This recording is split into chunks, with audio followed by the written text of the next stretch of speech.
نحمده ونصلي على رسوله الكريم اما بعد بسم اللہ الرحمن الرحیم۔ اب تک کے سبقوں میں ہم نے قرآن کریم اور تفسیر کے متعلق معلومات حاصل کی۔ اب انشاءاللہ ترجمہ و تفسیر شروع کی جائے گی۔ اس کی ترتیب یہ ہوگی کہ سب سے پہلے سورت کے فضائل اور اس کی خصوصیات یا آیت کی شان نزول بیان کیا جائے گا۔ اس کے بعد ترجمہ، پھر تفسیر، اور آخر میں اس صورت یا آیت سے نکلنے والے مسائل یا احکامات کے بارے میں بات کی جائے گی۔ تو شروع کرتے ہیں۔ سورۃ الفاتحہ یہ مکی صورت ہے، اس میں 7 آیتیں ہیں۔ بسم اللہ الرحمن الرحیم۔ سورہ فاتحہ کے فضائل اور خصوصیات۔ سورہ فاتحہ کی خصوصیات میں سے ایک یہ بات ہے کہ قرآن کریم بھی اسی سورت سے شروع ہوتا ہے اور نماز بھی اسی سے شروع کی جاتی، اور پوری ایک مرتبہ میں نازل ہونے والی سب سے پہلی سورت بھی یہی ہے۔ دوسری خصوصیت یہ ہے کہ یہ سورت ایک حیثیت سے قرآن پاک کا متن ہے، اور اس کے علاوہ سارا قرآن اس کی شرح اور اس کی تشریح ہے۔ وہ اس وجہ سے کہ قرآن پاک کے جو مقاصد ہیں ان کا دائرہ ایمان اور نیک اعمال ہیں، اور ان دونوں ہی چیزوں کے بنیادی اصول اس صورت میں بیان فرما دیے گئے ہیں۔ یا اس وجہ سے کہ اس صورت میں اس شخص کے لیے کہ جو قرآن کریم کا مطالعہ شروع کرے ایک خاص ہدایت ہے کہ وہ اپنے ذہن کو پچھلے تمام خیالات سے پاک کر صرف حق کی طلب میں اس کو پڑھے اور اس کی طرف نظر کرے۔ اس صورت میں اللہ تعالیٰ کی حمد و ثنا کا بیان ہے، اور اللہ تعالیٰ سے یہ درخواست ہے کہ ہدایت کا راستہ ہم سب کو دکھائے۔ تو اسی درخواست کا جواب پورا قرآن ہے، یعنی ہم نے اللہ تعالیٰ سے ہدایت کی درخواست کی تو اللہ تعالیٰ نے اشارہ کر دیا کہ جو کچھ تم مانگتے ہو وہ سب کچھ اس کتاب کے اندر موجود ہے۔ سورہ فاتحہ کے متعلق نبی کریم صلی اللہ علیہ وسلم کے ارشاد کا مفہوم ہے کہ سورہ فاتحہ کی نظیر نہ تورات میں ہے، نہ انجیل میں ہے، نہ زبور میں ہے، اور نہ خود قرآن کریم میں موجود ہے۔ اور آپ صلی اللہ علیہ وسلم نے فرمایا کہ سورہ فاتحہ ہر بیماری کی شفا ہے، اور احادیث میں سورہ فاتحہ کا نام سورہ شفا بھی آیا ہے۔ اب ترجمہ شروع کرتے ہیں۔ بسم اللہ الرحمن الرحیم۔ شروع اللہ کے نام سے جو سب پر مہربان، بہت مہربان ہے۔ الحمدللہ رب العالمین۔ تمام تعریفیں اللہ ہی کی ہیں جو تمام جہانوں کا پروردگار ہے۔ الرحمن الرحیم، جو سب پر مہربان، بہت مہربان ہے۔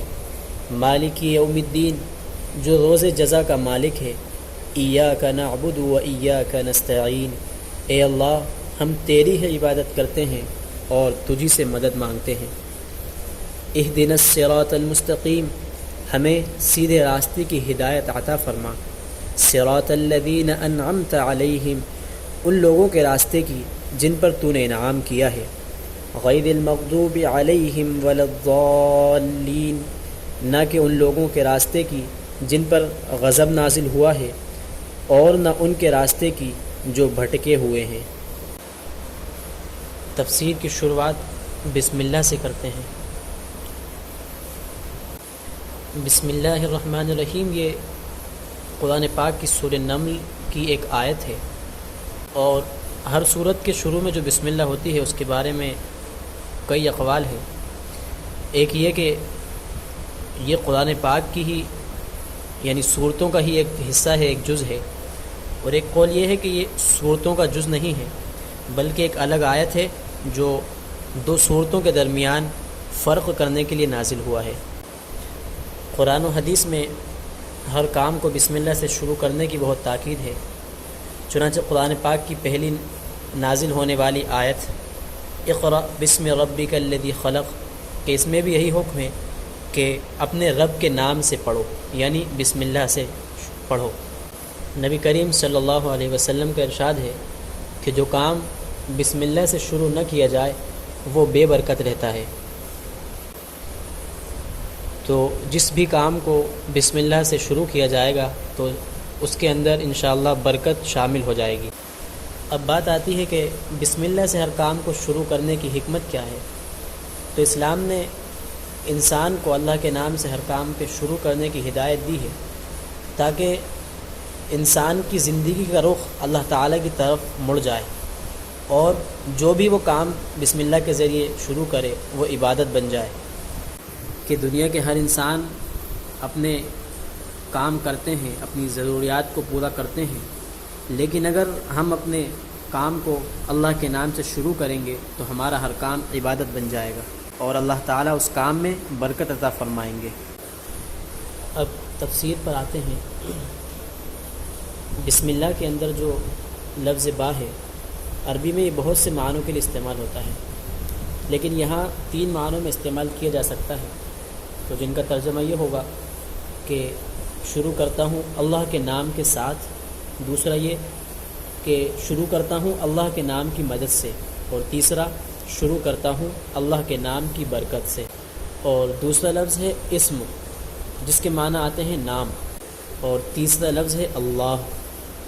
تو یہ اللہ تعالیٰ کے ناموں میں سب سے بڑا اور سب سے زیادہ جامع نام ہے، اور بعض علماء نے فرمایا ہے کہ اسی کو اسم اعظم کہا جاتا ہے، اور یہ نام صرف اللہ ہی کا ہے، اللہ کے علاوہ کسی کا نام یہ نہیں ہو سکتا۔ یعنی اللہ ایسے وجود حق کا نام ہے جو تمام صفات کاملہ کا جامع ہو اور رب ہونے کی صفات کے ساتھ جڑا ہوا ہو، اکیلا ہو اور بے مثال ہو۔ اس کے بعد ہے الرحمن الرحیم، تو یہ دونوں اللہ تعالیٰ کی صفات ہیں، اور ان دونوں کے اندر رحم کرنے کا معنی ہے۔ کچھ فرق ہے اس میں، یعنی رحمان کا معنی ہے ایسی ذات جس کی رحمت ساری کائنات اور جو کچھ پیدا ہوا یا پیدا ہوگا سب پر حاوی اور سب کو شامل ہو، اور رحیم کا مطلب ہے کہ ایسی رحمت جو کامل اور مکمل ہو۔ لہذا لفظ رحمان صرف اللہ تعالیٰ کی ذات کے ساتھ خاص ہے، کسی مخلوق کو رحمان کہنا جائز نہیں، لیکن رحیم کا معنی مخلوقات میں بھی پایا جاتا ہے۔ چنانچہ قرآن کریم میں یہ لفظ رسول اللہ صلی اللہ علیہ وسلم کے لیے استعمال ہوا ہے، بالمؤمنین رؤوف الرحیم۔ اب لفظ رحمان کی اور لفظ رحیم کے بارے میں حکمت کیا ہے اس کے بارے میں آتے ہیں کہ بسم اللہ میں اللہ تعالیٰ کے 2 صفاتی ناموں کو استعمال کیا گیا، اور دونوں کے معنی میں رحمت کا مادہ ملتا ہے۔ ایک میں مکمل اور کامل رحمت ہے، اور دوسرے میں وسعت رحمت یعنی بہت زیادہ رحمت ہے۔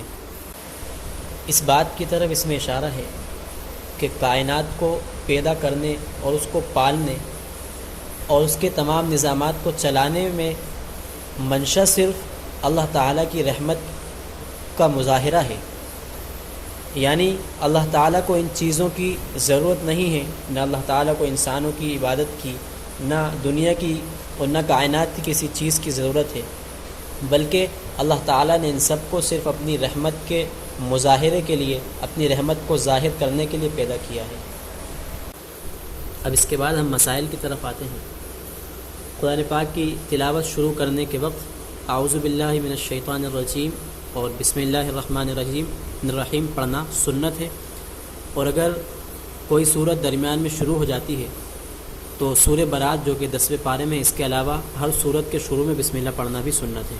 اور اعوذ باللہ جو ہے صرف قرآن پاک کے ساتھ خاص ہے، یعنی ہر کام کرنے سے پہلے بسم اللہ پڑھی جائے گی، لیکن اعوذ باللہ صرف قرآن پاک شروع کرنے سے پہلے ہی پڑھی جائے گی، کسی کام کی ابتدا کے ٹائم اعوذ باللہ نہیں پڑھی جائے گی۔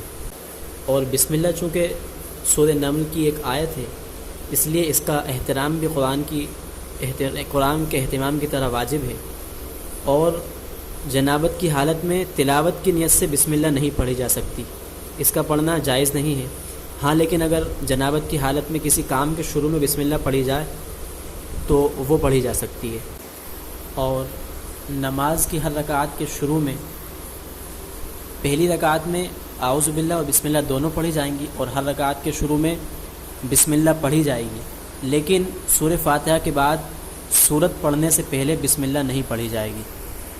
اور ایک مسئلہ لفظ رحمان کے متعلق کہ جس طرح نام ہوا کرتے ہیں عبد الرحمن، تو اس نام کو پورا ہی ادا کرنا ضروری ہے۔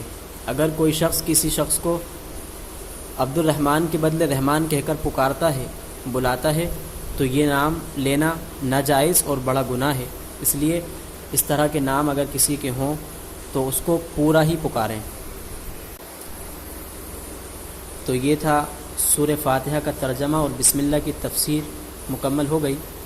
آج کا سبق یہیں تک۔ اب انشاءاللہ کل سورہ فاتحہ کی تفسیر